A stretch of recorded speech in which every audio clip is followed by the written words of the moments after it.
What's going on YouTube? Uberman here.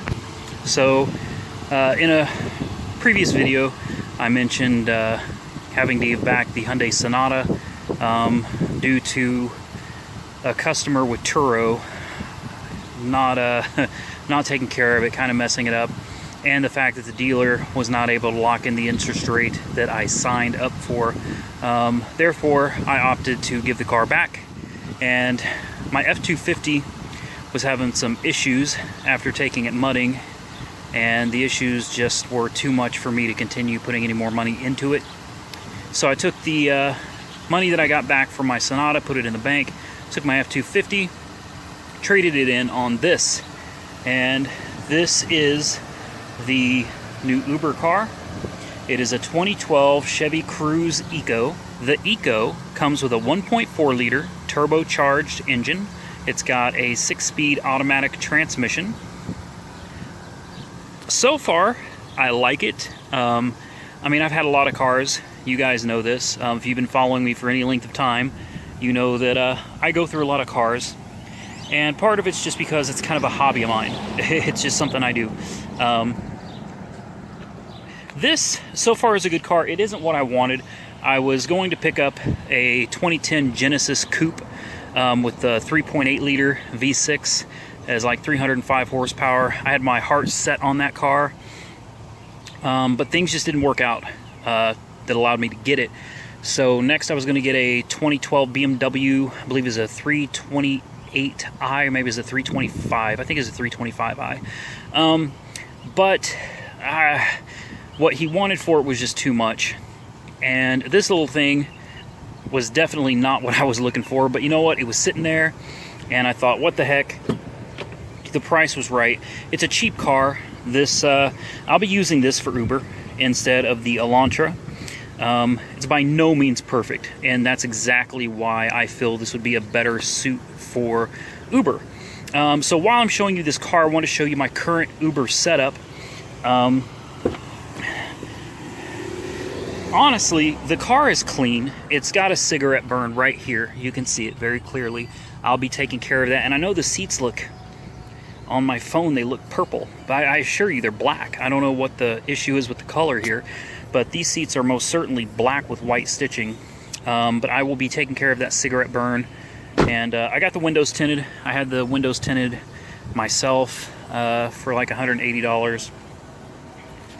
This little car, for what it is, and for as cheap as it is, it's like a $7,000 car.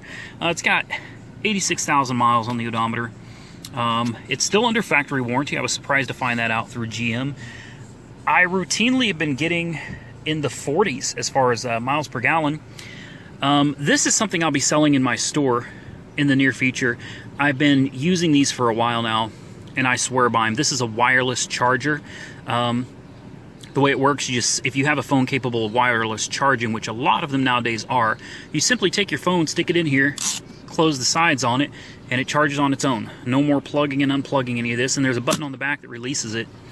And so far, this is the most sturdy, reliable charger that I have owned for a car. I will be selling those soon. I've put these things through a heck of a series of tests, and they hold up really well. So what I'm going to show you here is how I've got it set up. I've got the wire run underneath the instrument cluster here, and then it runs down. It runs down below the steering column. It runs behind the airbags under the dashboard. And what I did is I took the sides. I know it's difficult to see, but I took these side panels off here, and I ran it from under the dash through this side panel, and then I came out the other side panel, and I ran the wires directly into this adapter, which plugs in right here. This adapter has 2 cigarette power outlet ports, and it has 2 high-speed USB charging ports right here. And the wire, there's 2 wires, one for the wireless charger, the other one for the adapter itself. The wire for the adapter runs back behind here, runs underneath these panels, comes out by the seat, and plugs in right here. So there's no wires hanging, nothing like that. It's a very clean install, and this is something that I'm very good at. Now for options. I was not aware that Chevy had so many options on these lower end cars. It's truthfully amazing, especially for the price of the vehicle. Obviously Bluetooth, hands-free calling, and all of that jazz, but tire pressure monitors, which is pretty normal on most cars anymore. Automatic headlights, that's something you find on some, and on others you don't, but this thing is loaded with features. I mean, you can scroll through so many different options here, and it's very nice. It really is. And I think my favorite feature so far is OnStar. OnStar on this thing is absolutely amazing. I signed up for 5 months free, and then it's about $39 a month or $29 a month after that. And through the app on my phone or on my computer, I can locate where the car is in real time, which is helpful if you're using it to rent out or something like that and you don't get your car back. It will also run diagnostics if your check engine light comes on or something, and you're concerned about it, wondering what that is. You just push the blue OnStar button and tell them that you need a real-time diagnostic, and they'll be able to walk you through every issue with your car, tell you where the nearest dealer is. Since this is under warranty, they'll do the free towing and they'll take care of it. Other than that, guys, the radio, it's a weird radio. I mean, you've got all these, I don't know, I don't want to, it's got XM, which is great because I'm already subscribed to XM, but it's got so many features, and I really like it. The only thing that I'm not happy with is the fact that if you want to listen to music from your phone, you cannot stream it over Bluetooth. I don't understand why that is, but apparently that is just the way it is. You have to use an auxiliary cable, and that's just a huge pain. But whatever. And as far as safety, I've never seen this many airbags in a car before. You've got airbags in the A-pillars right there. You've got an airbag down here. It's a knee bolster airbag. You've got your airbag in the steering wheel. You've got another knee bolster airbag right here. You've got another airbag right here.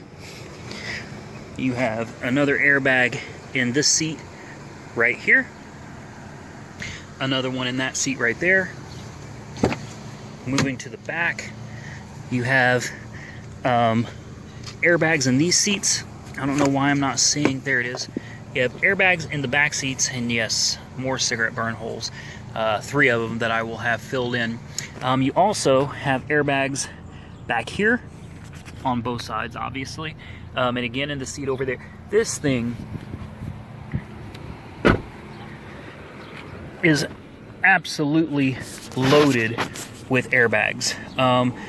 I feel like it's a very safe car. The turbocharger, it's a 1.4 liter, and it'll get up and go. It's got like 135 horsepower and I think like 150-ish foot-pounds of torque. And it's a very small, very lightweight car, so it'll get up and move.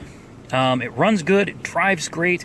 It's not perfect, it's got some scratches, it's got some dings, and I feel like that's what really makes it a perfect Uber car. It's already imperfect, so it's not gonna upset me too much if it gets a scratch here and there from some passengers. But anyway, I wanted to show you my setup so you could see how I install things, and if you're interested in that charger, just look in my store, www.ubermanstore.com. By the time this video is up, I will have the charger for sale there.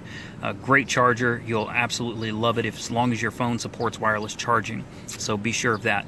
As always, guys, tell me what you think. Tell me if you have any experience with the Chevy Cruze and how it's worked out for you. As always, like, comment, subscribe. Be safe out there, and Uber on.